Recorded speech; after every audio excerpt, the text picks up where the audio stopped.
this is Gilbert Gottfried, and this is Gilbert Gottfried's amazing Colossal podcast with my co-host Frank Santopadre and our engineer Frank Verderosa. Our guest this week is a genuine, bona fide showbiz legend, a producer, a New York Times best-selling author, an entrepreneur, and one of the most successful and influential talent managers in showbiz history, guiding the careers of artists such as Anne Murray, Blondie, Teddy Pendergrass, Luther Vandross, Ben Vereen, Squeeze, Frankie Valli, George Clinton, Kenny Loggins, the Pointer Sisters, Raquel Welch, Rick James, and even Groucho Marx. He even managed Pink Floyd for all of 9 days.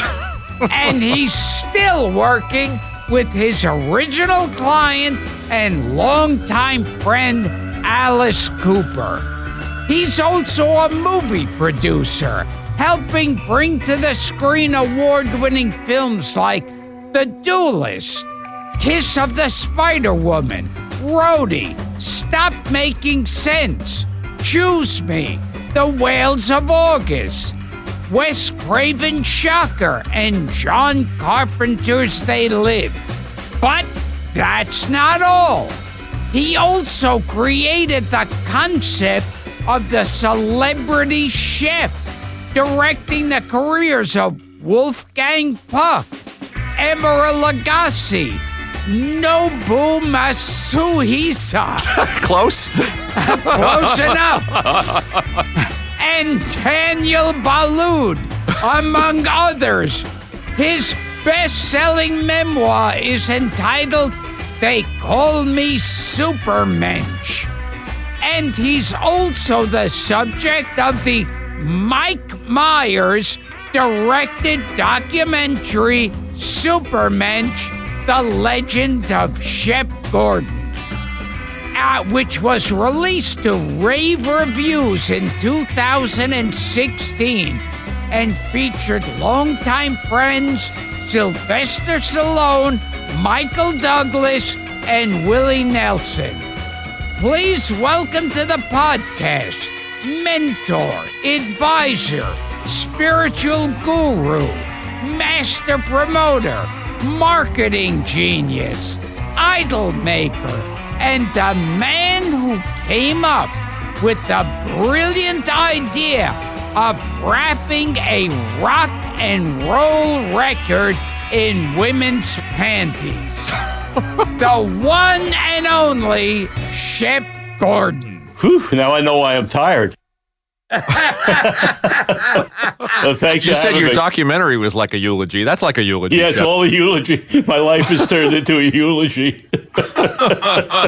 Now, starting from the beginning, one of your first jobs was something I'm sure any Jewish parents would be so proud of their son doing.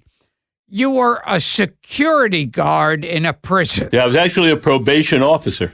I was in the California. I was a probation officer for a day at Los Padrinos Juvenile Hall. And I was going to the New School for Social Research. Knew I wanted to drop out, and they sent some recruiters from the California penal system.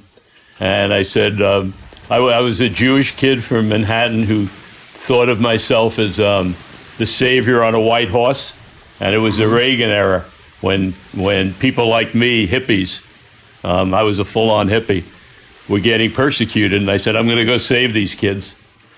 So the luckiest, that was probably the best choice I ever made because it started my journey. I ended up at Los Padrinos Juvenile Hall. I had hair almost down to my waist. Luckily, I left the psychedelics in the car because I had to go through a frisking when I went in. Good decision. Yeah, good decision. And they sort of set me up. They sent me out to play baseball with the kids who were all basically South American kids, young. This was a probation, not a jail, so it was under 18.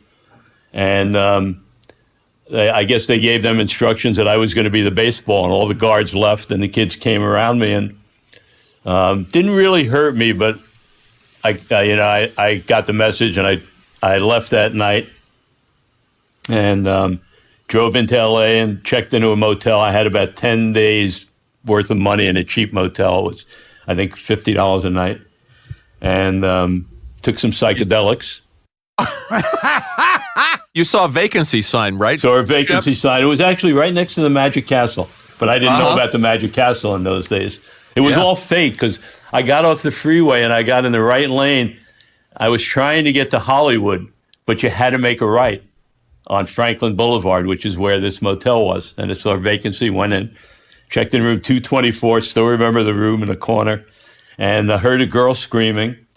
After I was, psychedelicized and heard a girl screaming. and it had just come from a jail. So my thoughts weren't of love. They were sort of something violent. So I went down again on my white horse, here's the savior, and separated them, and the girl punched me. They were making love. And in the morning, I went down to the pool, and the girl pulled me over, and the girl was Janis Joplin. Amazing. And she was sitting with all these rock stars, Jimi Hendrix, Jim Morrison. And my mind immediately went to, I am the luckiest guy in the world. I just found the world's greatest customers from my pharmacy business. And my journey began. And about 3 months into it, I made enough money to buy a car. So when I got the car, Jimi Hendrix said, what do you do for a living? I never see you go to work. And I said, well, I just do my pharmaceuticals. And he said, well, what are you going to tell the police if they ask you where you got the money for a car? And I had never thought of that. Long Island, nobody asks you. In Watts, they ask you. And I said, I don't know. He said, are you Jewish? And I said, yeah. He said, you should be a manager. Career advice from Jimi Hendrix. And Alice Cooper was living in Chambers Brothers' basement. And he said, can you afford to pay $100 a week to say you manage these guys? And I said, absolutely. So Alice tells of Jimi Hendrix walking in with Lester Chambers saying, we found a Jew who will give you $100 a week and manage you.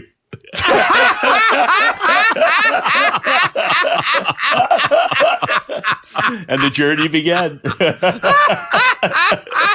You had no knowledge of that motel. No knowledge. Shep, that you were pulling into the Rock and Roll Motel. It was just there. There was a vacancy sign. It was in a convenient spot at the time. Yeah, it was completely because I had to make that right turn. Had to make that right turn. I can remember. This place is as good as any, right? Oh yeah, it was. I figured I could spend $50 a night, and this was, I think, like 38 or something. It's almost magical. No, it's a bit. But most of my life has been knee-jerk, openness to be open enough to some knee-jerk bump. Yeah, I mean, it's a random decision to just, I'll pull into this place, and it changes everything. Everything. In a moment. Yep. So then your first and only client at the time, I guess, or maybe the other ones were clients. Yeah, they had a different way. Was Alice. Was Alice Cooper. Who was for me the perfect client because everybody hated him, which meant I would never have to work because I didn't know what to do. I was doing it as a cover for my pharmaceuticals. So he was the perfect cover. He was the perfect client in life. And life was beautiful. We went on for about a year, maybe 9 months, and he'd come get his $100, and I'd do my thing, and it was great. And then people started to get arrested all around me. And I just didn't want to be one of those people. So the only thing really in my life was Alice. The only thing in Alice's life was sort of me. So we looked at it, the band got together. Alice at that time wasn't Alice. Alice was Vincent Fernier. Alice was 5 people. So we all got together, and I remember what we talked about. We said, it only took like 10, 12 people for Christianity. We don't need to be that big. And their thoughts were much more abstract than ours. So 6 of us really believing if we make a pact that we're going to we're going to change the world with this. Let's just stay together till we do it. And the only thing we really had was that people didn't like them. So the thought was, how do we turn that into a positive? And when we started to think about it, we realized that that was the thing that every superstar had in common. Parents hated them. They hated the Beatles. They hated the Stones. They hated Sinatra. Elvis. Yeah, and now it's hip hop. You know, I remember going into my kid's room, hearing hip hop and rap the first time, and thinking, what is this crap? And as I said it, I realized it's going to be the biggest thing ever. So we realized that we had in our toolkit this unbelievable tool, which was the ability to get people to hate us. So we told that story, and we did everything to that point. That's where, you know, the chickens came from, and that's where the name Alice came from, and that's where makeup came from, and that's where chopping up babies came from. What's going to really piss off a parent? And during the course of it, he developed into a great rock and roll act. Yeah, it worked. Yeah. And that was the legend of Alice Cooper, where everyone says, "Oh, he's the guy who bit off the head of a chicken," which he never did. Yeah. So what was the real story? The real story was we had our the theory we had of getting parents to hate us was a great theory. The making it happen was a tough one. So buying lunch was difficult. Our dreams were big. So we knew we didn't have a lot of stuff. We didn't have a lot of bullets left in our gun. We couldn't get attention. We tried. The first thing we tried to do was we went into a place called The Experience in L.A. on Sunset Boulevard. And the thought was, let's get arrested for indecent exposure. Indecent exposure could maybe make a daily newspaper or a TV thing in L.A. Parents will see it and say, oh, my God, this is disgusting. A guy named Alice who's naked on stage. So we made up see-through plastic clothes and went on stage at The Experience, and you could see everything. The genitals were all there. And I went to a phone booth and I called 911. And I said, oh, my God, I'm here with my children. There's these naked, crazy hippies on stage. I'm sure they're on drugs. Next thing I know, the sirens are coming. It's like, yeah, we got them, baby. The police come, bust in the door, like 8 policemen. And by that time, the heat of their bodies had fogged up the plastic. So you couldn't see anything. They looked like they were dressed. The police was a noble effort. So that's so we had a lot of noble efforts, but we were getting near the end of our economics. We were eating like rock soup. And an opportunity came up for me to produce a show with John Lennon. It was the first show. The Rock and Roll Revival show. Yeah, it was a Rock and Roll in Toronto. It was Jim Morrison and the Doors, who I knew well. I helped get them for the show. And John, so I knew John's first appearance with Yoko was going to get the world's attention. So in lieu of pay, I said I just wanted my act to go on before him.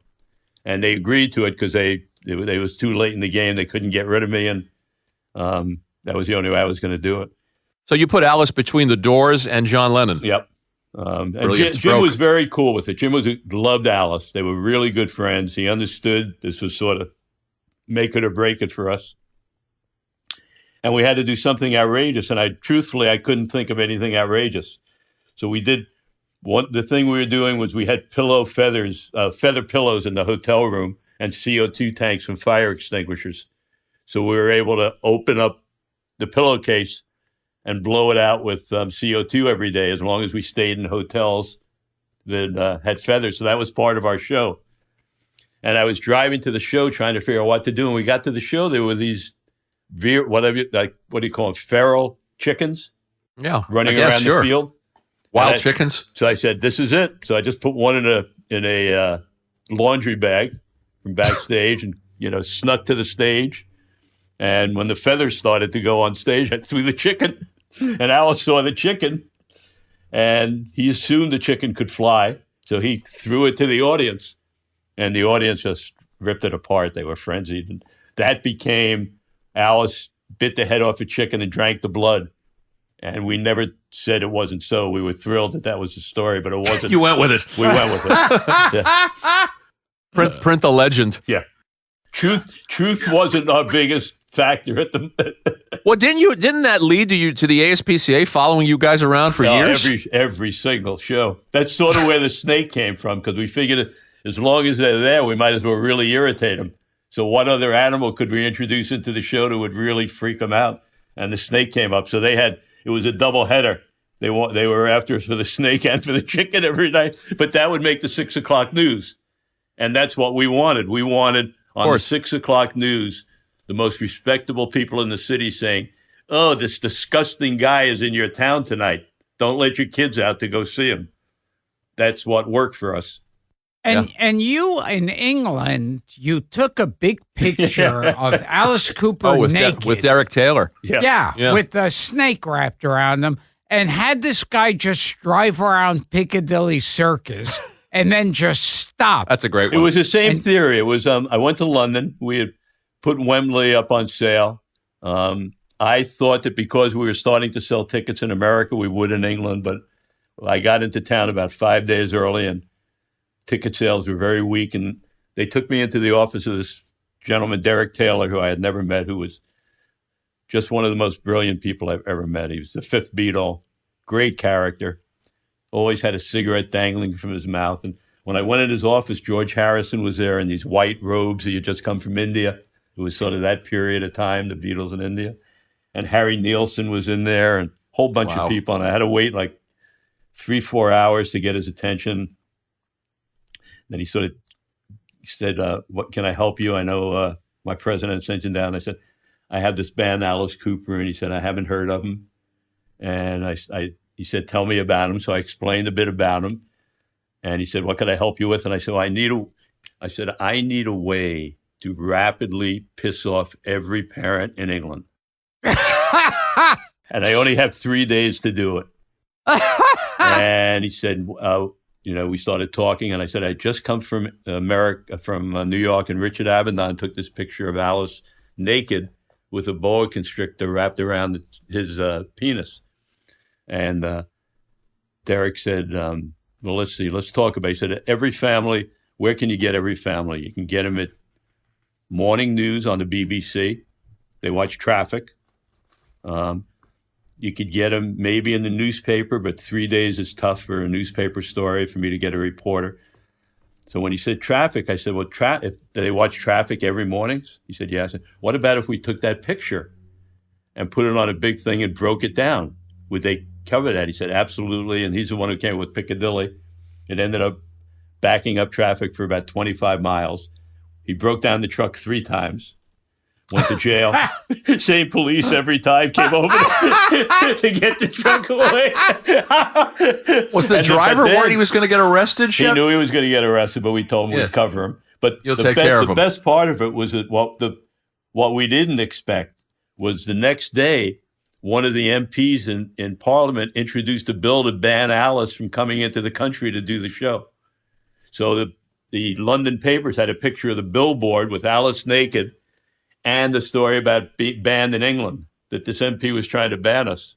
So the show sold out in 2 hours. It was like, of course, bang. Fantastic. Since we mentioned Pink Floyd in the intro, and I don't want to forget it because it's kind of fun that you only. And I want to ask you what Syd Barrett was like, if you have any memories. Sid Barrett, a legend. I had met Syd Barrett only once during that time, and I really only met 3 of the band members. Okay. They had a road manager named Stephen O'Rourke, and they stayed in that motel.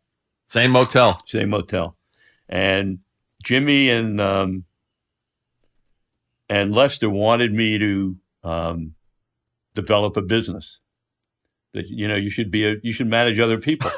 So the name of my company is because they were artists, and they wanted to make me a business card. And in those days, the Chambers Brothers used to put up a V. "Time has come today." They would sing at the end of their show, and they put up the peace sign in fingers. It was a big thing in those days, V. So they drew that, and we looked in a dictionary for the first word with a V, and it was alive, ALIVE. So they brought me Pink Floyd as a second client. They said, "We have this great guy. He's Jewish. He's really great. And guy named Steve O'Rourke came in. They wanted a gig on the way back to England.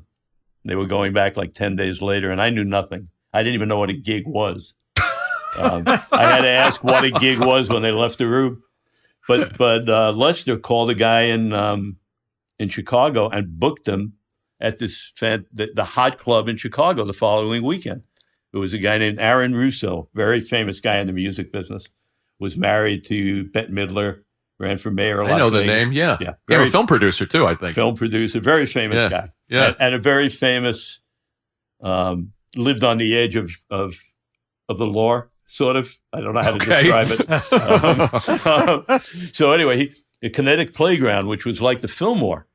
And I got him $10,000 to play, which I didn't know was a gigantic sum of money, to play the following weekend, which I didn't know. Nobody books anybody for the next weekend. Well, they hired me immediately as their manager. $10,000 got to Chicago. The club burned down that weekend. Unbelievable. He, I'm sure, needed an act to be on the marquee who he could not pay because the club burned down, but I had no other act, so I wouldn't hurt his future. So that was the weekend the club burned down. They fired me immediately when they didn't get The end of your association with Pink Floyd. By the way, Shep, that's Gilbert's dream, that the club burns down before he has to go on. Every time when I'm backstage waiting to go on, I think I wish there was a fire or a flood, and they hand me my check and send me home. Yeah. Should have a detonator button. As soon as they give you the check. just start torching the place, Gil, like Joe Pesci. Goodfellas. Now, the first time you met Teddy Pendergrass, tell us your sales pitch to him. That's great. You know, there's certain stories that you sort of never tell because they're not really believable because you don't want to hurt somebody. This is a story I never told until Teddy wrote his bio, and he wrote it in his bio, so I now feel like I'm free to tell it. But sure, when I first went to see him, and I went backstage, and there was every great Jewish manager, all lined up at the door. He had just had a #1 record. You know, I didn't like the show, and I was there doing a favor. The chairman of CBS at the time was the executor of Groucho Marx's estate, Goddard Lieberson. And he asked me to go see Teddy. So I went because I had to. So anyway, Goddard called and made me go down a second time. When I went down the second time, I was always a huge fan of Teddy's voice. Once I realized he was the voice of Harold Melvin, I just didn't like the show he was doing it. But when I went down the second time, I sort of made up my mind that I was going to be so crazy that there was no way I was going to have to get into this. Because in those days, urban music was a tough game. It was dangerous. It was very different than the rock and roll world.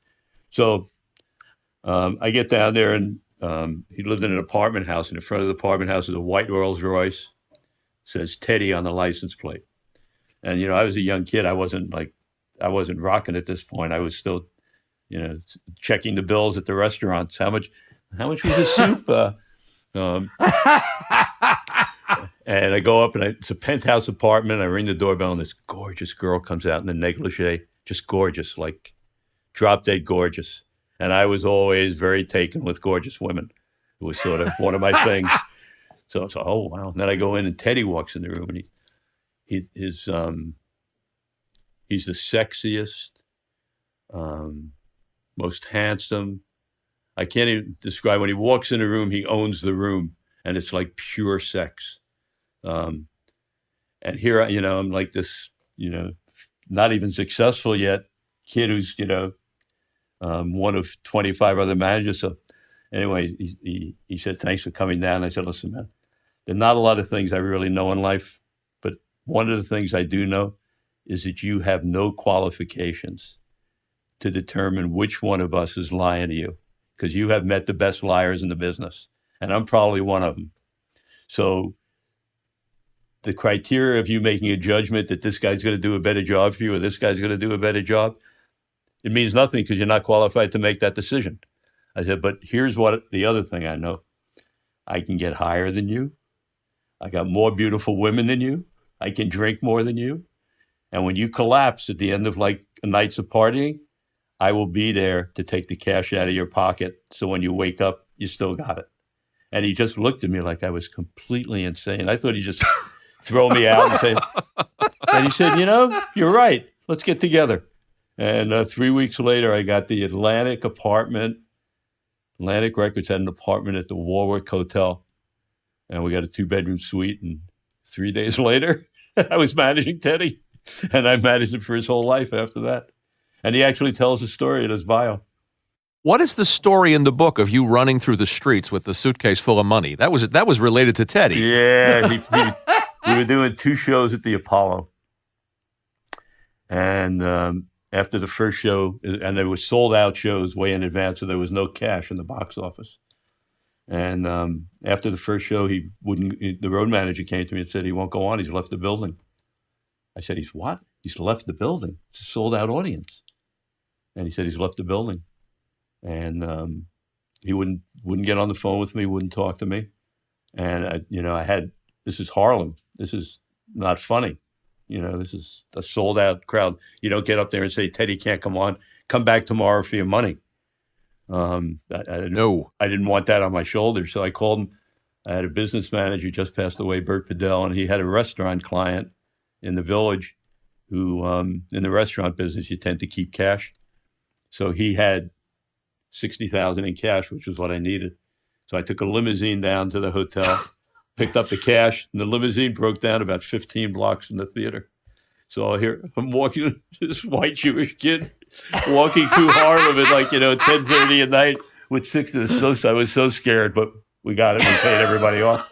Wasn't until a couple of years later when Teddy told me one night with some cognac, he said, I'm really sorry about that night at the Apollo. And I said, what happened, man? And he said, someone flashed the gun. And unbeknownst to me, his last manager had been shot to death. So he just got really scared. Someone had pulled the gun the first show, and he just didn't want to do the second one. He had a woman manager. Yeah. And then just one morning, they said, oh, your manager was shot in the head. Well, you go into detail in the book, Shep, about the Chitlin Circuit and the amount of corruption at the time and how you guys were determined to break it. Very ballsy of you, I might add. Yeah, for me, I didn't feel like I had anything to lose. I wasn't really married. I didn't have kids. Yeah. And just about everything I've done has been a knee-jerk reaction. And that was really a knee-jerk reaction to basically, can you curse on the show? Fuck them. Sure, yeah. It was basically a fuck them. It was like, fuck you. Like, fuck you. Promoter didn't pay us. And when I went to Teddy, I found out that's what happens to him every night. This had happened with black performers. There was a history of this. It was in every industry, it seems to be the same pattern. That there's suppliers of content who are the artists, whether they're chefs, whether they're musical artists. Then there's power people who make huge amounts of money off them. And they should. No one's saying they shouldn't. But in the record business, how it manifested in the black world, it started in the white world too, but it broke out very fast, was an artist was told that in order to sell records, radio stations would only play their record if they went to those towns and played a club date for him or a concert date for him. So Teddy would go to Cleveland. He'd play for the radio station in Cleveland that was playing his records, for a promoter who worked in cahoots with the radio station. He'd basically play for free or almost nothing. The record company would make him do it, saying that's the only way you're going to get hit records. Radio station would make money, club would make money, and Teddy would go to the next place. The chefs were exactly the same way. Yeah. They were convinced that the only way they were going to get business into their places was by doing these things for free. And the demand for R&B music was so gigantic that it didn't matter if you weren't going to stop people from playing Teddy. But every act went for that. And it became very hardcore. And if you tried to move out of it, which a few acts did, then you started getting serious pickets at your show because it was very tied into politics. It was so much money right. that it was tied into anything. Well, you guys got death threats when you decided to break it and play the Roxy to take a chance? The FBI protected us for a while, which was really nice. But Incredible. But we had, when we did Radio City Music Hall, we had pickets because that Radio City was a white-owned facility, so the black promoter in that town couldn't make money on the show. So it was gangster on one side, political on another, culture on another. Also, there was a huge feeling in the black community of loyalty to the black promoters and black record companies. And even if they were getting screwed by them, they're still loyal. It's like your parents. They may be bad to you, but they're still your parents. So, sure, it was the devil they knew. Wasn't it that they when they would they'd hire someone, and at the end of the gig, just say to them, "No, we're not going to pay you." Yeah, or they'd give them a ring, or they'd give them half of what they owed them. But it wasn't just that, Joe. It was the lack of respect for their artistry. They'd never provide a PA that was adequate for the building. They'd never provide lighting systems that showed off the artist right.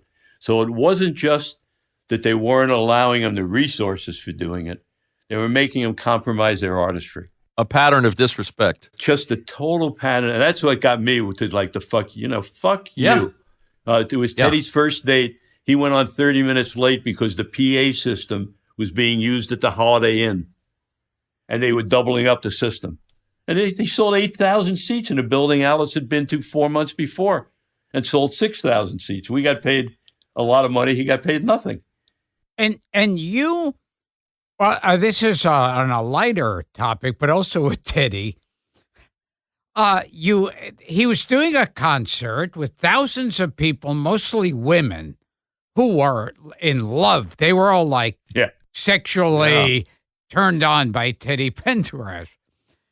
And you gave out like thousands of chocolate lollipops.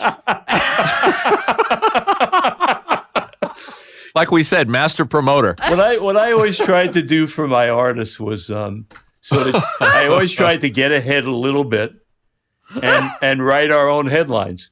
So when we came up with this idea for women only, I sat in my jacuzzi and I said, okay, now I'm in the hall. Now he's singing Close the Door. What do I want those women doing? Oh, man, like licking a chocolate lollipop. Shep, this is not a visual medium, so we'll tell our listeners that Shep is licking the chocolate lollipop. He's demonstrating what his vision was. He's sticking his tongue out and then putting his fist to his face.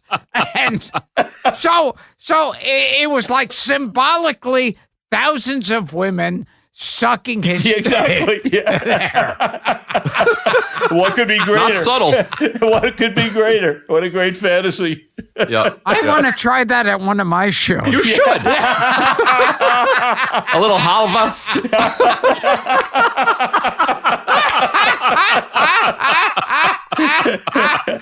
I like it. On a more serious note, Shep, since we're on the subject of Teddy, and I want to plug the documentary, which Dara called me. We're all watching it. I had seen it before, but I showed my wife, and Dara was texting me furiously. I love this man. He's my new hero.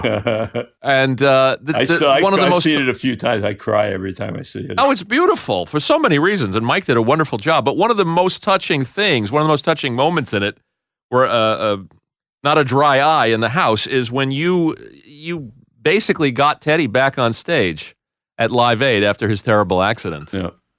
And it's a moment. That was an amazing moment. That was. Can we go back first to the accident? It was like there was a show that Teddy didn't want to go on. It was a show in England. I actually am only half right about it. I had the opportunity, since the movie came out, to run into Harvey Goldsmith, who was promoting that show. Uh-huh. And Teddy was actually sick. Maybe not sick enough to go on. Okay, so you're amending the story. I'm sort of amending the story because I had the conversation with him, but he was also sick. I thought he was just really putting it on. I just felt like something was wrong. And we had a long conversation about karma and how, these people got babysitters.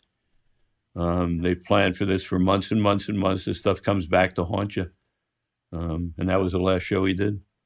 You had said something, according to the documentary, you said something to him about how karma was real. Yeah. No, I remember saying it to him. That in my mind, I didn't remember him saying he was sick. And when I saw the promoter, he said he was. So I sort of feel a little bad that I was so strong with him. You know, artist-manager relationships are very unique when they work. They all have a different rhythm. The symbiosis is never the same because the needs are so different for every human. And it's really a human management. There's a career management. But with Teddy, we used to have these things called "Don't be a schmuck" conversations. And he was an artist who I could really talk to, and he could really talk to me. There were a couple of times when he called me out. But it was such a great, that's the real joy of management, is when you can be stupid with your client, where you're not scared to say things that maybe are too far. So this was one of our "Don't be a schmuck" conversations, where I called him up, and he said, "Oh shit, what did I do?" And we went through our thing. But he was yeah. He crashed into a tree. Yeah, his Rolls Royce. Yeah. And that's so many things have been revealed to me in the last few years. I'm not one who deals with the past. So for me, as soon as this happened, I just jumped in working the future. I never asked them what happened that night. I never asked them. There was a big controversy. The girl in the car was actually a guy. I never asked them about that. But I did make some assumptions, and some of my assumptions were very wrong. I've now found out sort of the real story, which is I always assumed that Teddy put his hand down and felt a male, a penis, and then went into a tree. That was always my thought, because I knew what happened up till then. He had been at a basketball game. He brought a date. I didn't realize he drove the date home till I saw the movie. But I knew Julius Erving had told me what happened that night, that this girl was at the bar. Teddy had a date. He ended up taking the girl from the bar home. The girl was actually a guy. That came out in the newspapers the next day. So my assumption was that I was lucky enough to get invited to Oprah's for lunch one day. And we started talking about it. And she said she had a show on TV that, Where Are They Now? And she went out and found the girl or guy. And it turns out that she had had a sex change operation. So she didn't have a penis. So my whole thought process was actually wrong. But nonetheless, that's what came out in the streets. And that was a difficult moment. So, but I never went back and ever. Well, it's a beautiful moment in the doc that nobody thought he would perform again, and he was in the wheelchair, and at Live Aid in Philly, thought he would live. Nobody thought he would. I mean, would even live, and somehow you convinced him. You brought him to that Live Aid show, and tell us what you said to him when he said, "I can't do it." I just heard from Valerie actually Simpson, first time since that day. Wow. She texted me yesterday. She saw the documentary, got the number from the people who made the movie. We had worked really hard. I think if anyone watches the documentary, you'll see there was a team of doctors that got him back to a place where he could sing. Mm-hmm. He didn't have a lot of power, but we had started recording, and then they announced Live Aid, and a good friend of mine, the same fellow from England, Harvey Goldsmith, who was the promoter for the last show, was the promoter for Live Aid. And I saw they were doing it from Philly. And we had been very careful to never take a picture of Teddy. Nothing. His audience had never touched him since the accident. No press releases, no pictures. I wanted that first bullet to be gigantic. I didn't want to compromise it at all. And I knew that there were women out there who, every day thought about Teddy, his audience. They loved him. So when they announced Live Aid, it just seemed so obvious to me that he had to be part of this moment. And I called Ashford and Simpson. I called that. I think their manager. I don't think I actually ever spoke to them, and said what I'd like to do and would they do it with them, and they jumped on it immediately. And we were all gung ho until we got to the stage. And when we got to the stage, he was really scared. I've never seen him scared before. Teddy's a pretty brave guy. And he asked the family, should he, the family was like huddled around him, and one of them came over to me and said, I don't know if he can do it. He's really scared. And I just went over to him and I said, listen, Teddy, I got it. You should be scared. I'm scared too. But this is the moment. So there's nothing you can do. I'm going to wheel you out there. You don't have to sing. You can just hum along with them, do whatever you feel like doing, but you're going out. Wow. And as soon as he got out there, he could see you in the movie when he's rolling out. It was a great moment. I remember that day. I remember that show. Really special. Yeah. He was a beautiful man. What a talent. What a talent. Let's take it to something a little lighter and sillier, a lot lighter. Since Gilbert was talking about the penis lollipops, it seems like a perfect segue into the aborted attempt to shoot Alice out of a cannon. Oh my God!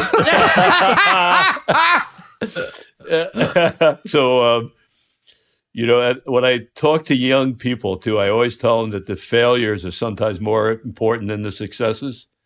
That's one of your philosophies, right? One of your business philosophies. And I think this was one that really demonstrated how you can sort of overcome anything if you work together and have some trust and belief and are willing to, really go for it. So I had learned when I did the see-through clothes that you have that you have to rehearse. Rehearsal. You have to rehearse. If I had rehearsed that, I never would have gotten in that situation. Sure. So unfortunately, I didn't learn all my lessons, but so we get our first football stadium show. Three Rivers Stadium's Pittsburgh. I think it's 1972 or 73. Humble Pie is opening and somebody else for us. And I'm trying to think of what would Alice Cooper do in a football stadium. What would be Alice Cooper? I got it. We're going to shoot him across the stadium out of a cannon. That would be so cool. And I've seen it at Ringling Brothers, Barnum and Bailey Circus. It's obviously doable. I don't know if you can get how far you can project, but in those days, Warner Brothers Film Studios was building our props, and they had done a great job with we hung them, so they built a gallows, which was great. Oh, and the guillotine. Everything they built for us was great. Sure. So I went in, there was a guy with little half glasses on, didn't even look up for me. I thanked him for the guillotine, told him how great it was working every night. And thanks for the guillotine. Thanks for the guillotine. And I said, we're doing a stadium, and I'd like to shoot Alice out of a cannon across the stadium. And didn't even look up at me, and it said, "What period cannon?" Which gave me so much confidence. So we ended up with a World War II cannon. And he had the blueprints. He took it out of a drawer. There it was. To me, it's foolproof. But I still remembered you had to do break-in. You got to rehearse. But I made the fatal mistake of going on radio. And in the ad, see Alice get shot across out of a cannon. So it's banging on the radio. So we get to the first break-in date in like Flint, Michigan. And the gag was Alice gets in, goes through a crawl space. There's a dummy inside. He gets into a golf cart. The golf cart drives him around to the other side. Meantime, we do shtick on stage to give him time to get there. Mm-hmm. So the band, the lights go out. The band all gets torches. The drummer has a snare drum. They do a slow procession up the steps to the end of the cannon. They have the torch.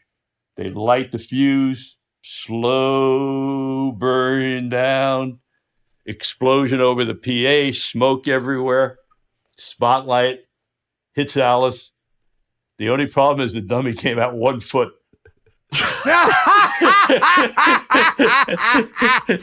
There wasn't a person in the place who knew what we were doing or to look where Alice was. They were all looking at the dummy. It's 1 foot down, so there's nothing. So they get him in the golf cart. He said, "Boy, that was quiet ending." I said, "Yeah, could be the worst thing I've ever seen in my life." And I said, "It came out 1 foot." He said, "What are we going to do?" And I said, "Go to sleep. I'll figure it out." And instead of keeping me up all night bitching at me, he let me go do what I do, which is a great lesson. Not that it worked, but so he shows up the next night, and I say, "I got it." It's overnight. I got these I was big on fire extinguishers. They had CO2 foam ones, so we put balls on the cannon. We put we turned it into a giant penis. And when he got there, I said, "You get on it. You're going to masturbate it. You got to lick it and rub it, and this foam is going to go out over probably the first 40 or 50 rows of cum. It's going to be fantastic." It's a cum cannon. It's going to be fantastic.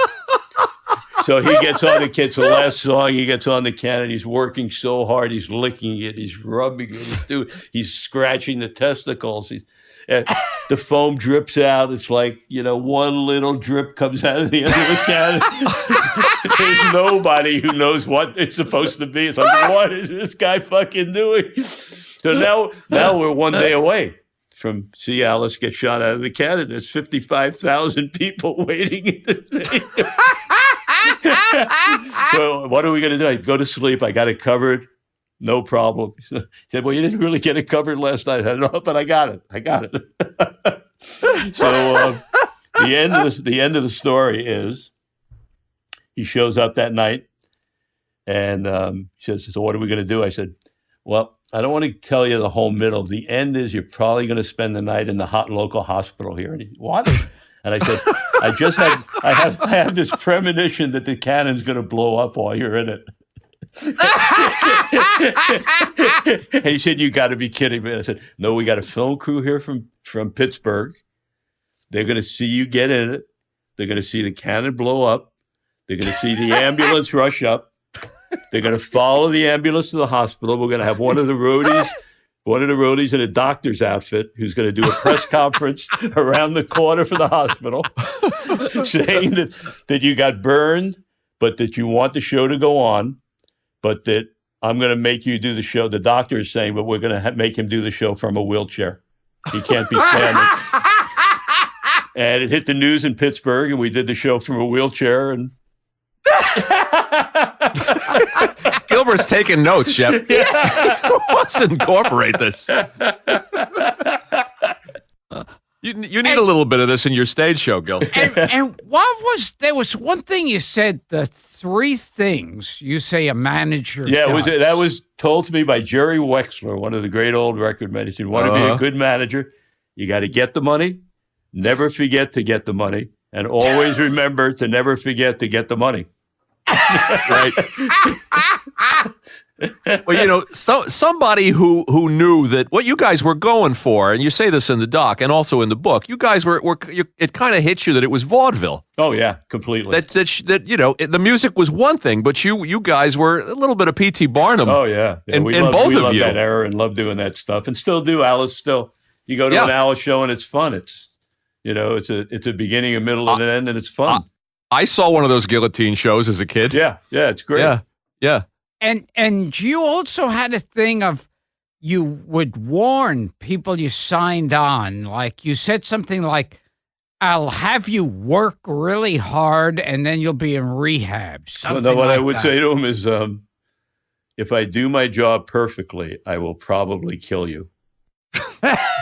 Luckily for you, I'm not perfect, but I'm really good, so you will get maimed. And you got to be willing to take it, because nobody escapes it. And I don't know anybody who really has. Fame is really tough to deal with. You say there's no intrinsic value in fame. Could you elaborate on that? Yeah, there's no. It doesn't do anything for you. It does. I'm not the fame. It's the things that come off fame. There's being a great chef, there's an end result of great food. Being a great comedian, people laugh. Being famous,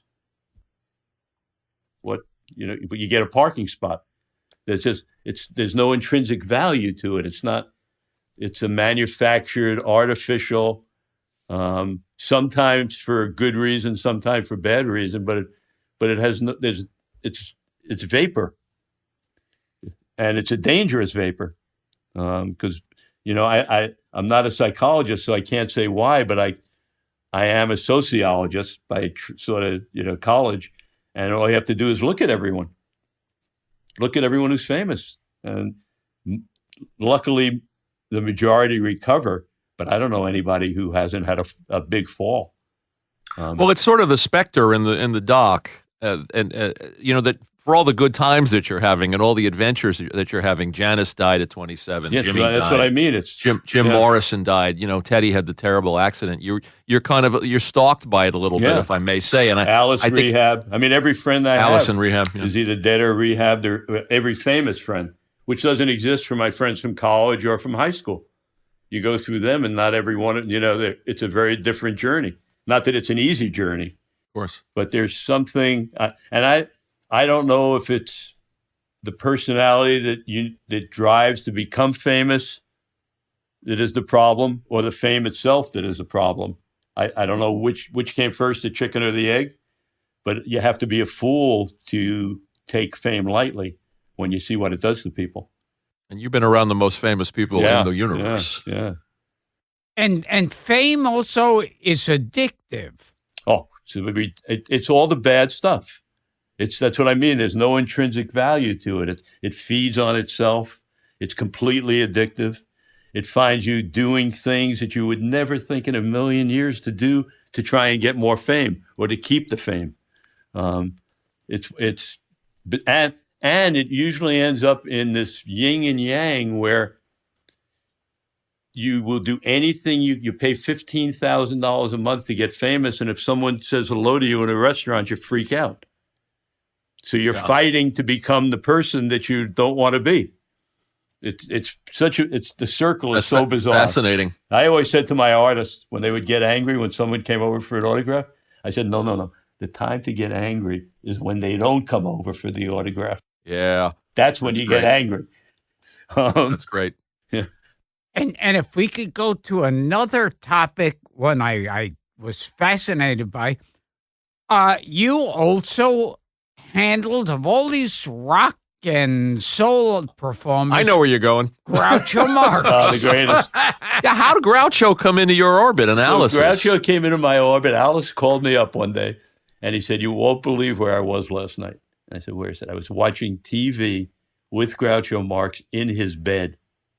And I said, you got to be kidding me, because Alice likes to tell stories. So I said, you got to take me. So maybe a week later, he called me up. He said, Groucho said you could come over. So I go up, and they're both in bed. In Groucho Marx, they're wearing gray Mickey Mouse ears, both of them. That say So bizarre. Groucho on it. And it was like wild. So I said, I was so intimidated, I don't even know if I could talk. Well, you were a kid. We should point out, too, that your dad used to watch Marx Brothers movies with your dad. My dad, that was so... my father would cry. He was laughing so hard. So it was a very important part of my life. Of course. And I literally, the whole time I managed it, was very tough for me to ever speak. It was really, really difficult. I was in awe every second I was around them. I had a person. Anyway, so I go up that night and I get to meet him. And the next day, Alice tells me that he couldn't afford his 3 shifts of nurses. And that's why he was going up there every night to be the late shift, and he would sleep with him and get him water. I said, "You're kidding me, it's Groucho Marx." And he had a business manager who was, before they knew what Alzheimer's was, had Alzheimer's. And they literally didn't have money. I mean, they had money to eat, but they didn't have money. So there was a woman in his life who was his secretary / manager / Oh, yeah. She's come up on this show before. Yeah. Many times. Yes. I have nothing bad to say about her. I know a lot of people do.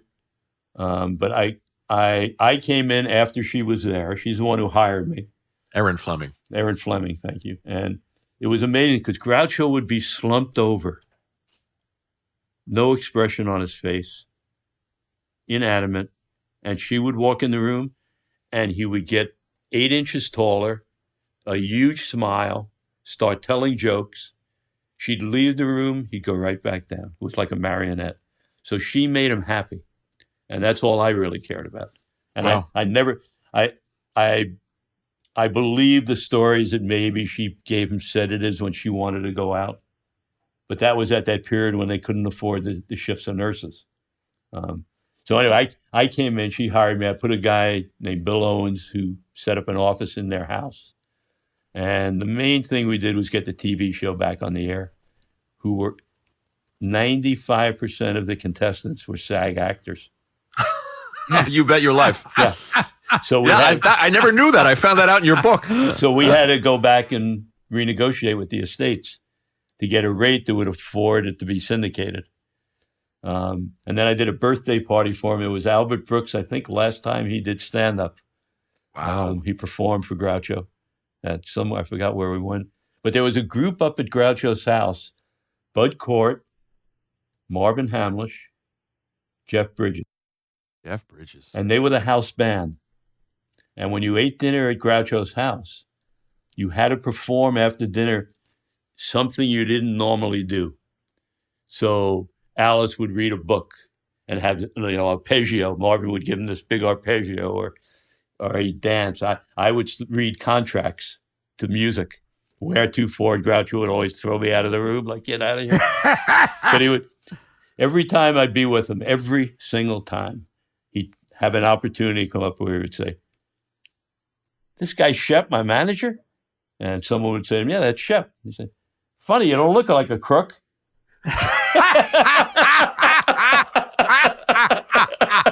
Every time. Would he tell tales about the actors and the people he used to work with when he was in bed with Alice? Stories, oh my God. He'd entertain them. He had a story about everybody. But usually it was about who was fucking who. He was fucking the sister of this, or he was fucking the daughter of that. No, he was hysterical. We'd go out to eating. It's been 10 minutes. You haven't sued anybody. And here's a case of one of the biggest legends of showbiz who can't pay for a nurse to take care of him. Well, he didn't handle his money terribly well, did he? No. My sense was the business manager couldn't even find where it was, if there was money. It was before we knew what Alzheimer's was, and he was definitely an Alzheimer's guy. But we got him back to life. Jerry Moss came up to the line very heavily at A&M, gave him a lot of money for that album, much more than the album was worth. Right. Your friend Ron Delsner was here. Oh, was he? By the way, who produced that show. I love that you had Dick Donner. Richard Donner was here too. Yeah, yes. a lot of people from the Shep Gordon inner circle. And Alan Zweibel, I went to college with. Zweibel was here too. Wow. Yeah. And Whoopi and lots of your friends. No, I saw a lot of them on the show. I love the Dick Donner show. I don't think he's ever done another one. A podcast, you mean? Yeah, I don't think he doesn't. After Gilbert brought up the sexual affair between Brando and Richard Pryor, he may never do another one. I think we were his Virgin podcast and his swan song.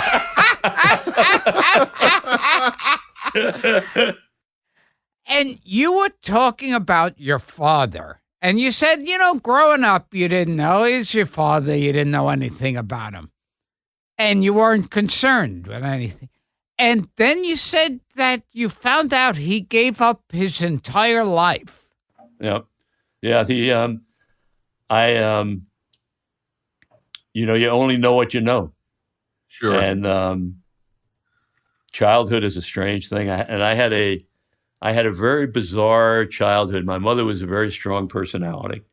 She really ruled the house, not uncommon in Jewish families at that time. My dad just sort of went to work and was quiet and gave me a lot of love. And my brother had a dog that used to bite me, so I very rarely interacted with the family. I mean, really rarely interacted. I barely know my brother. We probably haven't had dinner 20 times. I'm 73. So and we grew up in the same house. Wow. So my image of my father always was of the human I love the most on the planet, who loved me so much. And I used to feel sorry for him. He never had friends. Um, he didn't do anything. He didn't drive. He never did anything for himself. And I loved him so much, and I thought of him as this very weak man, domineered by my mother, no real life. And when I was writing the book, there was a moment in writing the book where it sort of hit me. In doing the research, I started to see, I got out a box of stuff because Mike wanted me to look, and I saw that he was a handball champion. Then I found these cards that he had available for stag parties, Ben Gordon. And I saw pictures of it. He worked at a brewery, which I didn't know. What was he doing at stag parties? Like stand up? No, it was it was a card that he would give out, I guess, to women. Oh, I have the card. It's framed in my bedroom. I'm liking this guy more and more. Yeah, no, and I found that he had a life. Wow. And realized that he sort of gave up his life to raise me, and that was his full-time thing. He was with me always, and had given it. I mean, he had one friend who I knew, Nat. So I thought he never had any friends. When I opened up the book, there's always 20 guys, and they're handball champions, and that he would, so it really, it explained to me a lot of the choices I've made in life, which I never understood why I made them. And they always say, genetics are, because I tend to make those kind of choices myself, but I never understood. I do basically everything knee jerk. So, I make choices without thinking about it. Well, you also put people first, which is one of the philosophies in the book and of your business style, your approach to business and to life. And it sounds like your dad did. Yeah. He was completely of service, which I never realized. I thought he was living a life out of weakness, and he was really living it out of strength. I mean, to give to your family the way he gave, and give up everything that he enjoyed in life. That's service. That's amazing service. Absolutely. That's living a life of service. Shep, so many stories on these cards. Where do you want to go, Gil? Oh, well, you. Oh, that's a loaded question. Where do you There's want so to much. go? You're like a 6-hour interview. You got a phone call that I guess a lot of men would envy. Raquel Welch called you up years ago. She called me. It was about 4 days before the Academy Awards. And she said, "Are you the guy that made that freak Alice Cooper famous?" And I said, "Well, maybe, sort of, kind of." She said, "You're taking me to the Academy Awards. I'll pick you up at 8 o'clock or 6 o'clock, whatever the time was." And she was wearing this little chiffon pink dress, which, as in those days, you would pull up to a red carpet, and Johnny... Oh, the mayor of Hollywood, Johnny Grant. Johnny Grant would come into the car. Yeah. He's gone now. Yeah, but he'd come into the car with the microphone, and sure. "Hi, it's Raquel's here." It's a whole different thing than the way they do it now. There was one guy in those days. There was one guy. So as he leans in, Raquel says to me, "My dress just broke. You got to hold the back." So now, again, I'm a young kid. I'm with Raquel Welch. I'm holding the back of her dress. I'm trying not to get a hard on.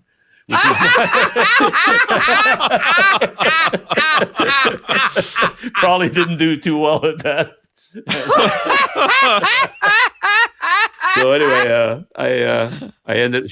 Basically, what she said to me was that she realized that she was getting older, that she was a movie sex star, and that was a real problem, and that she had 2 kids who she needed to support. She was a single mother supporting 2 children. And wondered if I could do sort of an Anne Margaret thing for a music dance show, and Vegas, that kind of, and find a career for her where her brand of a sexual star would have some value, and that's what we did. So we put together a song and dance thing, and I remember the first show was the first 2 shows were at the Concord, where they had the wooden mallets. I'm sure you've been there. where they bang on the table. Oh, they don't applaud. They do You hear the that? Yeah. Which completely freaked her out. yeah. And then the second show was up in Reno at the hotel that had elephants as the opening act for everybody. Sam Arciega's or something. Arciega's Hotel. And they had these elephants that were the opening act. I forgot they were the opening act. And I'm standing with Raquel. It's the second show of her career. And the elephant shit on the stage during the act, right while she's ready to go on. Oh my God. It wasn't exactly the glamorous thing she was thinking of, I think, when she called me. I guess you guys can laugh about it now. Yeah. You gave me another segue. Shep, you gave me another segue talking about the elephant. Tell the camel story from the book with Wolfman Jack. I was telling somebody that yesterday. We booked the Hollywood Bowl. We had Wolfman Jack, who was a great DJ. He was out of Tijuana. He did a show, and he went right across the country. And he was a great personality. He was a cartoon kind of character. So we had him introduce the show, and it was the Hollywood Bowl at this point in Alice's career was a big moment. He was sort of he had just had the biggest tour in the world. He was on top of the world. This was going to be our big statement. We hired a helicopter pilot who was willing to go to jail. We put a lot of people in jail. He dropped 18,000 pair of paper panties on the crowd, which cost a bunch. You dropped paper panties on the crowd from a helicopter. 18,000 paper panties. Just wanted to repeat that. There's a great story. Elton John tells the story of being in the front row that night. And he came out with about 14 pairs of underwear that night because it draped all over him. So anyway, and the Hollywood Bowl is the most expensive union hall on the West Coast. It's everything you do is very heavily unionized. It's very expensive. You don't make a lot of money when you play the bowl. So we went out paying for the helicopter. I got Wolfman, and I got him to come out to introduce the opening act. He came out carried by 14 women, all dressed as Arabian, belly dancers, and they carried him out in a moat. And then the second time he came out on a little motorcycle with 40, who are those, like the Rotary Club guys in the hats? Oh, the Shriners. Yeah, the Shriners, exactly. Yeah, with the fez. I kept thinking of Jackie Gleason. Like a circus. And then the third time he came out was with a camel. Came out on a camel, again with the girls and that thing. So when we're doing the rehearsal and the camel comes out, the pit crew comes over to me, the union head, and he said, "Mr. Gordon, we got a problem." And I said, "What's the problem?" He said, "You didn't tell me you were going to have animals." And I said, "Yeah, but it's one animal, it'll come and go." He said, "Well, here's our problem. If the camel takes a dump, that's okay because we have prop guys. But if the camel takes a dump and the dump steams, that's working props. We have to have two people." You got to be kidding me. Two more people, and I couldn't. So I went to Joe Gannon, who was producing it with me. I went over to Joe, and I said, "You're standing at the side of the stage with a fucking towel. If that camel starts shitting, you run out there and cover it in a towel." That's what happened. Before it steams.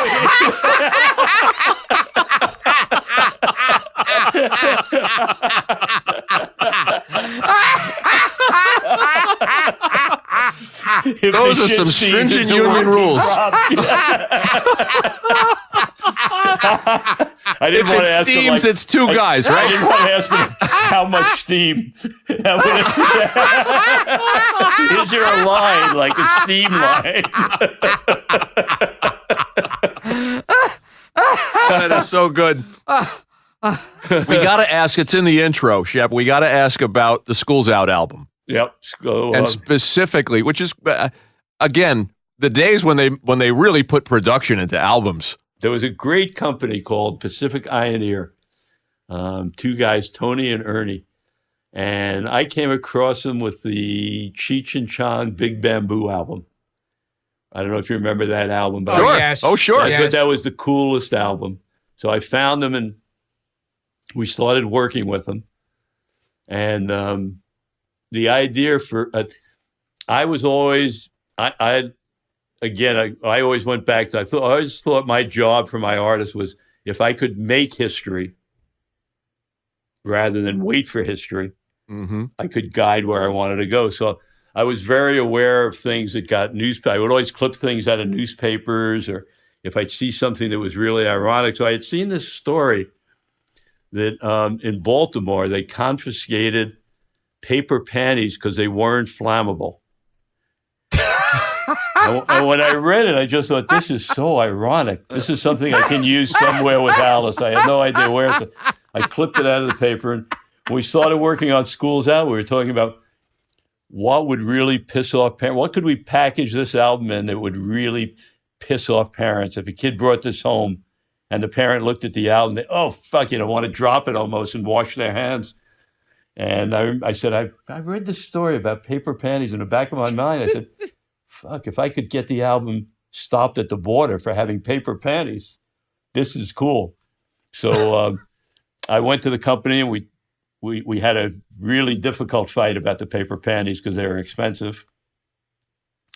And it turned out I had to do, as a manager, for yourself, there are times, let me back up. As an artist, you only have one career. As a manager, you got plenty. So if something doesn't work as for an artist, as a manager, you can move on. If it doesn't work for the artist, they have one life. So I never felt that I could let anything fail for the artist. For me, I never gave a shit. So when the record company said it's too expensive, that to me was, I couldn't allow that to happen, because what am I going to tell his fans? Oh, we didn't do something cool because it was too expensive. So I never took no's. That was my reputation. Record companies hated me, and I did whatever I had to do to get to a yes. And in this case, I knew that they were fucking me around. And in those days, what existed in the record companies was only two companies that made album covers. There was Album Graphics and Ivy Hill Lithograph. And each of those two companies had exclusive contracts with different labels. So if you were a Warner Brothers artist, Ivy Hill were the only people who could make your cover, so you couldn't bid your cover out. So I went to the guy in charge and I said, listen, this is really important for you. You got to bid this out. No. Why won't you bid it out? We don't want to do it. We don't trust the other company. They do thousands of albums. No. So I don't take no good. So I hired a detective, because at that point we had money. And I said, I need some dirt on this guy. I just need something that I can walk into his office and say, hello, now what do you want to do? And what it turned out was that the house he was living in was owned by the album cover company. They owned the house, the deed to the house. So I went back into his office and I said, hey, I can't bid it out. And he said, no. I said, how would you like this in Billboard next week, that you live in the fucking house of the people that print all the covers? And he said, we'll match the price. So we got the paper Now panties. that's management. Yes. So now I'm in a climate of complete hostility. They're ready to rip my throat out.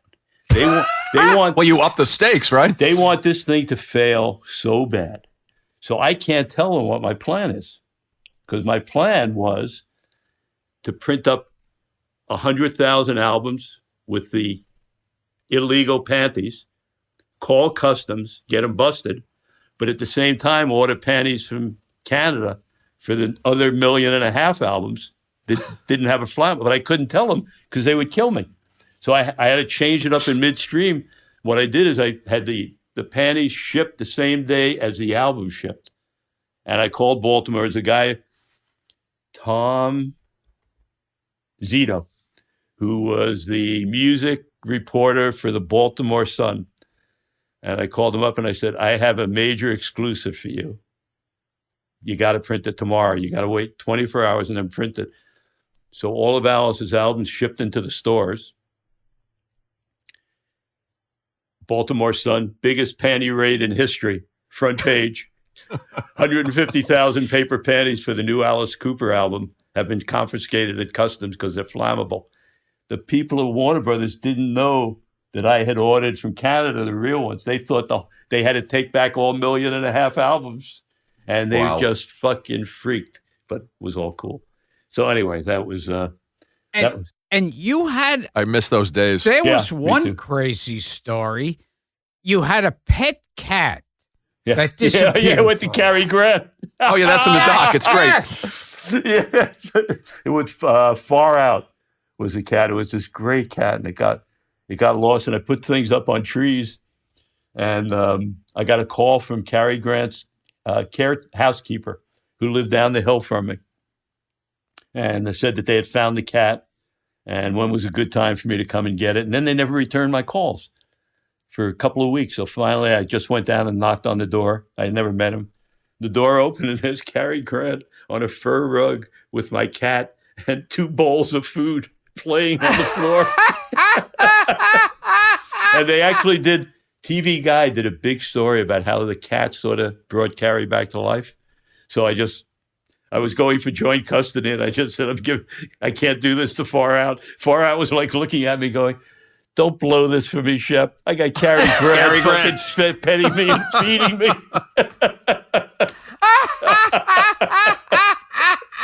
Shep, I've asked this of a couple of guests before, but the liner notes on the back of the book, you refer to yourself as a nebbishy Jewish kid. You grew up in Queens. We were talking an email about Jan's Ice Cream Parlor. My God, I love that. Some of our old haunts. You grew up around here. Yep. Gilbert and I remember Nathan's and Jan's, which you talk about in your book. Kitchen sink. Remember the kitchen sink? Like kitchen sink. 28 scoops of ice cream or something. Right. You say you don't. You tend not to look back, but you have these moments where, my God, I'm this kid from Queens. I'm this Jewish kid. I didn't know what I wanted to do. You describe yourself as not having any ambition. Every day. Yeah, I can't believe it. And Betty Davis and Cary Grant and John Lennon and Salvador Dali and all of these people. The Dalai Lama. Dalai Lama. All these unreal. people came into your life. Yeah, it's there's a part of me that it's not me, so I watch it and I just can't believe it. You're removed from it. Yeah, and I level. pinch myself. It's like, holy shit, how did this happen? And it just keeps happening, and it's just better and better. But yeah, no, I think for all of us, I think everybody's journey. It's just we happen to be in a journey where Hollywood is the candy of today. So our journey, because it happens to be Betty Davis, but everybody's got their journey of. It's Forrest Gump for everybody. It's just different levels. It's one way to look at it. And you also speak a lot about how you're aware of people's mortality. Oh yeah, no, that's what it is. It comes in it. It's a short journey. Enjoy it. Take advantage of it. I was very lucky. I had 2 mentors. I don't know if they know they were my mentors, but I had 2 people who really enjoyed life. Roger Verger, the chef, and His Holiness the Dalai Lama, both of whom I was able to be around and see how service makes you happy. It's something that, particularly in Hollywood and the entertainment business, you're almost ashamed to be of service. It's almost like a weakness. Because it rewards narcissism. Yeah. So to a degree. It's weird. It took me a long time to get comfortable, even talking about it, of being of service. But it's really what makes me happy. I enjoy helping people. Anybody who wants to be in show business really should read the book and watch the movie. And then they'll change their mind. Well, maybe. And in one scene in the documentary, they said you had a favorite T-shirt you wore that had a saying on it. That perked Gilbert up. Yeah. I had. It's very bizarre you mentioned. I just had a long conversation today about that. maybe I'll give you too long an answer. But the derivation of it is when I was on the road, I used to get every night at the hotel we were at, a party room. And there were guys who worked on the crew whose job was to find girls and invite them back to the party room because I didn't want the band to leave the hotel. So I felt one of my jobs was let me bring all the action to the hotel. And then I know where everyone is. And every night would be the guys telling these women who we knew they were never going to see again and who they didn't even know the names of, how much they loved them. Oh, I love you. I love you. Come to my room and give me a blowjob. Oh, bye-bye. And I Just like Gilbert's life on the road. Yeah. And I thought it was so horrible. You know what? It just seemed so unfair to the girl, to the guy, to everybody, because it wasn't about I love you. It was about give me some head.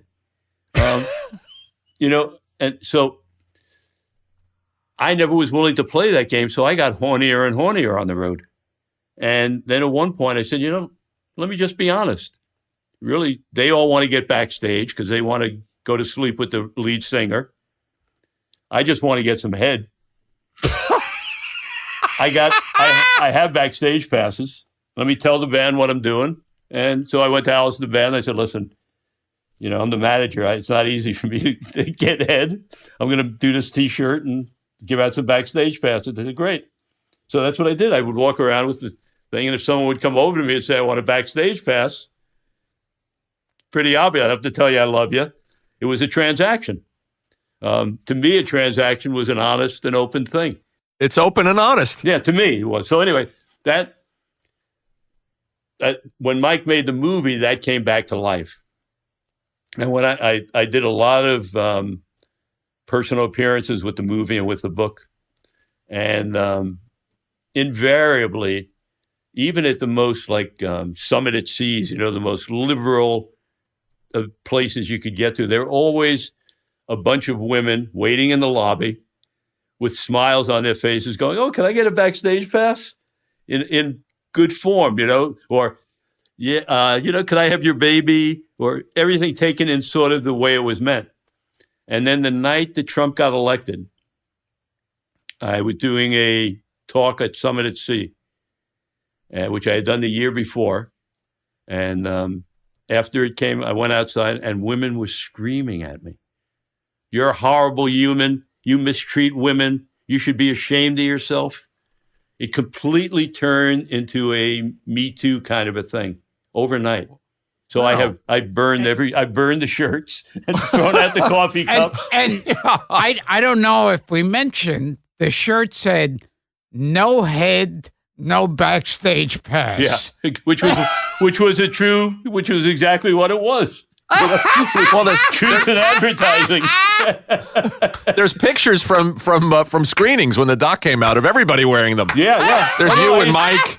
And people would show up with it, and people would send me stuff, and it was like this really funny thing. And then it turned on a dime. So I don't, not being one who wants to offend people, if I don't need to, I just sort of took it out of the repertoire. Which my girlfriend is happy about, by the way. Your girlfriend's happy about. Shep, before we run out of here, there's a gentleman who does some work for us, works with us, Mike McPadden, who's our Facebook, does all our Facebook, and he's a big Alice fan. He reminds me that he has Alice's eyes tattooed on his hands. Oh, my God. So we had to ask one question for Mike, and I'm going to ask you this one. He says, did Alice have any ideas in the 70s that Shep had to put a stop to? And which ones worried him? And if you don't like that one, I have another. No, not that I can think of. Okay. I mean, we had a lot of things that failed. Like we would always try and figure out new ways to kill them. So at one point we decided a meat hook. We were rehearsing at the Fillmore, and we decided we'd put him on a meat hook, like in Rocky, and let everybody beat him up on the meat hook. And it was just horrible. Didn't work at all. Well, he's a fan of all that stuff. I mean, I've seen interviews with the two of you together, and he's a fan of horror movies, specifically bad horror movies. Bad horror movies. He's in a handful himself. Yeah. He loves bad horror. That's how he prepares for a show every night. That's what he does. He watches bad kung fu movies. Yeah. What? What is the story too? I found this fascinating. The famous scene from Almost Famous, the plane scene. Oh yeah. So the You said this was taken. Cameron Crowe took this from the real scene was Cameron Crowe was maybe 17, 18. He was a hotshot reporter, and Rolling Stone. Yeah, for Rolling Stone. Yeah. Yeah. Before Rolling Stone, it was an Orange County newspaper. That's where I met him. Oh, right. That's right. He was very young. I probably met him at 14 or 15. He got an assignment, and Candy Bergen was the photographer. So he was the writer, Candy was the photographer. And we had this really funky airplane. In those days, there was no cable, there was nothing, there wasn't a lot of stuff. And to get a last minute sale, you wanted the 6 o'clock news. That was the only way you could really talk to the public. And especially with what we were doing, we wanted to, we knew we had parents at the 6 o'clock news who would say to their kids, you better not go tonight. And that would spawn last minute sales. So we wanted something we could do that would get the 6 o'clock news. And Alice doesn't do rehearsals. And that's where you normally did it. So we hired this plane that's really funky, horrible, two-prop plane with a pilot who was, I think, drunk all the time. We should have never been in the airplane, but it gave us, we would come into the city, we'd get a high school marching band to meet the plane, put a red carpet out, it had a big snake on it and stuff. And they would all get off with bottles of whiskey in their hands, drunk, and fall on the floor and get the 6 o'clock news to see them being drunk, even though they weren't. So the plane was an important part of our promotion, but we couldn't afford a good plane. So anyway, we're on the plane and playing poker, which is what everyone did. And one of the engines caught on fire. And it was like, oh, shit. And the first thing they did was double the stakes of the poker game. But the engine is now, it's flaming. And this is really early on. So there weren't even crews at those days for rock and roll. There weren't anything like a carpenter crew. So we used builders from Fire Island who couldn't be there in the winter. This was a winter tour. So we had Space Latanzia, Hot Ralphie Cafuco, Fat Frankie Scudero, this Italian building crew who were just, names. Complete fuck-ups. These were like great guys. So our accountant was named Jay Benson, but he wore big glasses. And his nickname on the tour was Elton Jew. So he had just had a baby. The baby was maybe 3 months old. Elton Jew. So now the engine's on fire. We don't really know if we're going down or not. But we had a similar incident like a week before where they couldn't get the wheels down and the pilot had to put oil. He was pouring oil in the cockpit into this thing. Right. So anyway, Spatial Latanzia stands up in the back and he says, I don't know if we're going down or not going down, but in case we are, Elton, I got a confession to make. It's my baby. Which wasn't true. Not true at all. And with that, the plane lands. And that's the scene for Cameron, except his was gay. He borrowed it and put it in the movie. Yeah. That's great. Yeah. And Fantastic. you also had a story one time you were at home and you were having trouble with your computer. Oh, he was in Fiji. Yeah, that's when you were on your honeymoon. Fiji, and you were having some trouble with your computer. Yeah, I called the desk and I said, "Is there anybody who could fix a computer?" And they had apologized to me. It was the island owned by Fiji Water. They have this beautiful resort on it, but it's only got maybe 10 or 12 buildings on the resort, and it's usually one person at a time. And I had helped them with marketing Fiji Water in the beginning when they first came on the market. I was working with the chefs and I had helped. So they offered me the resort for my honeymoon. And when I got there, they apologized that there was another couple, but that I would never see him. And so anyway, I called the front desk. They said, "Oh, yeah, we'll send someone." knock on the door, and it's Steve Jobs from Apple. He came in and fixed the computer. And talk about like building a company. He gave me his card.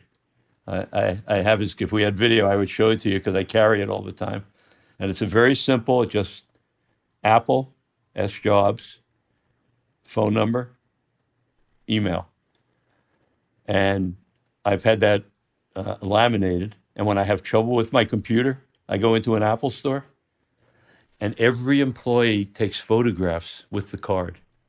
I mean, I wish I ran a company the way he did. The admiration of his employees for this guy is just unbelievable.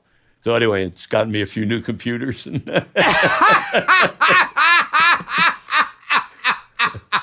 Shep, we hate to wrap this up. There is so much. There's so many other stories in the book, and people will you come and play with us another time? Absolutely. Just let me know when. We can ask about. I mean, you even knew Peter Sellers, for God's sake. Oh yeah, and Albert Finney, who just passed. And Albert Finney, who we just lost, and good friend. No, the way Mike and I became really friendly buyers was when he started coming to my house. He would every night he'd have names written on his hand, and he'd go, "Okay, Peter Sellers," and I had a story for everybody. So I'd give him, then he'd go to the next one.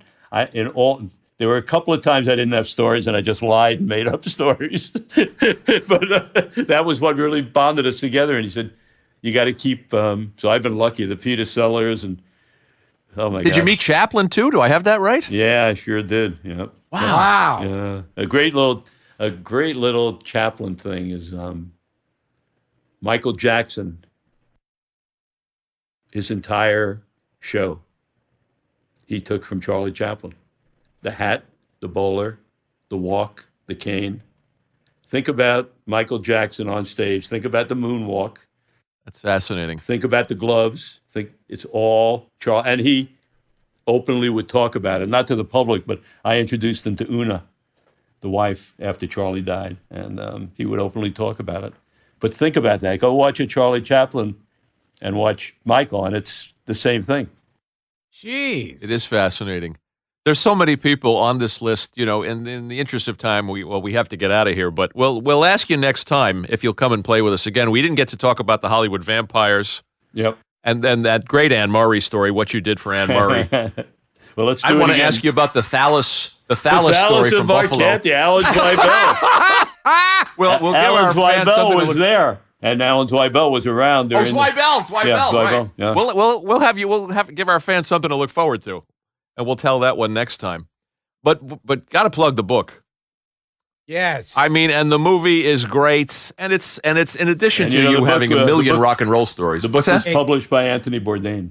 Published by your friend, the late yeah, Anthony Bourdain. that's another thing we don't have time to talk about, but you created that whole idea of superstar chefs. Yep. We'll I do was it hungry. next time. I was very Amazing. hungry. Like there's also his famous dinner parties. Oh, There- it's insane.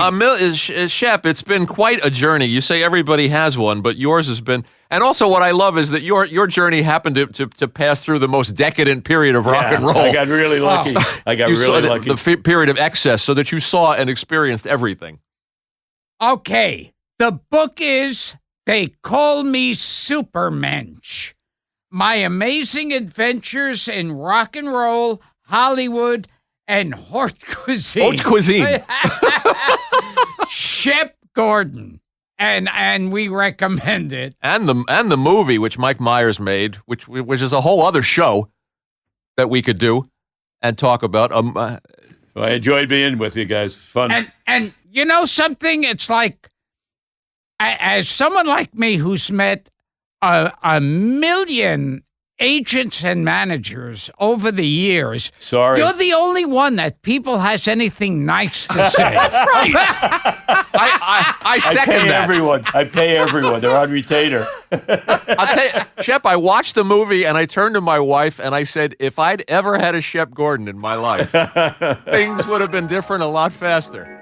So, What a blessing to Alice and all your artists. so this has been Gilbert Gottfried's amazing Colossal podcast with my sidekick, my co-host, Sidekick. my boy wonder, Frank Santopadre. I'm wearing tights under Yes. Shep, you can't see it. I'm wearing see-through tights. and we've been talking to the ex-Jewish pusher who became a Maybe not legend, X. who became a legendary manager and producer, Shep Gordon. Aloha. Thank you, man. It was so great. Shep, aloha. Yeah, aloha. We'll Come do it visit again, me in okay? Hawaii for the next show. Oh, God, we we will. love Got that. Yeah. an invite. Thanks, pal. I'm tired out. Yeah, I'm tired. I got tired on the intro. It's like, shit, did I do all that? Holy fuck.